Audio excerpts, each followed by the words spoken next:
NASA. तो बाबा कह रहे हैं कि बिल्कुल अनजान इस कारण भी कई बातों में धोखा खा जाते हैं ना।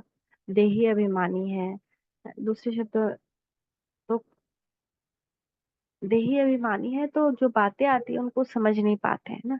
हलचल में हो जाते, क्या है नहीं समझने के कारण अनजान हो जाते हैं, तो कई बातों में धोखा बन जाते हैं।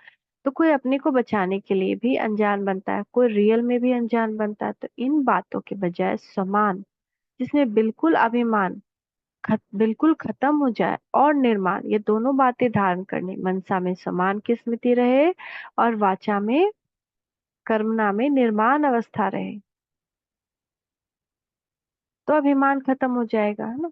मनसा में समान और वाणी और कर्मणा में निर्माण। फिसल कर हो गए हैं लेकिन स्पिरिचुअल नहीं बने, फिलोसोफर हो गए हैं लेकिन स्पिरिचुअल नहीं बने, अर्थात ये स्पिरिट नहीं आई है। तो जो आत्मी स्थिति में, आत्मी खुमारी में रहते हैं, इसको कहा जाता है स्पिरिचुअल। आजकल फिलोसफर ज्यादा दिखाई देते हैं, स्पिरिचुअल पावर कम है। स्पिरिट एक सेकंड में क्या से क्या दिखा सकती है, जैसे जादूगर एक सेकंड में क्या से क्या दिखाते हैं, वैसे स्पिरिचुअलिटी वाले भी कर्तव्य में सिद्धि आ जाती है, उनके हाथ से सिद्ध होती है। यह है हर कर्म हर संकल्प में सिद्धि स्वरूप।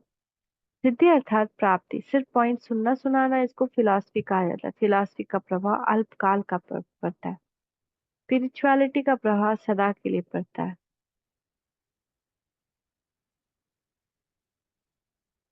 तो अभी अपने ही में कर्म की सिद्धि प्राप्त करने के लिए रूहानियत लानी, अनजान बनने का अर्थ है कि जो सुनते हैं उसको स्वरूप तक नहीं लाते। योग्य टीचर वो होता है जो अपने शिक्षा स्वरूप से शिक्षा दे।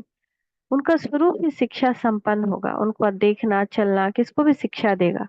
जिसे साकार रूप में कदम कदम हर कर्म शिक्षक के रूप में प्रैक्टिकल में देखा, उसको दूसरे शब्दों में चरित्र कहते हैं। इसको वाणी द्वारा शिक्षा देना तो कॉमन बात है, लेकिन सभी अनुभव चाहते हैं। अपने श्रेष्ठ कर्म श्रेष्ठ संकल्प की शक्ति से अनुभव कराना है हमको। सबको अनुभव कराना है, अपने अंदर का अपमान अभिमान का भाव खत्म कर देना है। तो वाणी में समान, मनसा में समान रहे, और वाणी और कर्म ना एकदम पोलाइट, निर्माण कराने वाला करा रहा है। मैं कौन? मैं कुछ भी नहीं। थैंक यू बाबा, थैंक यू। ओम शांति, ओम शांति, ओम शांति।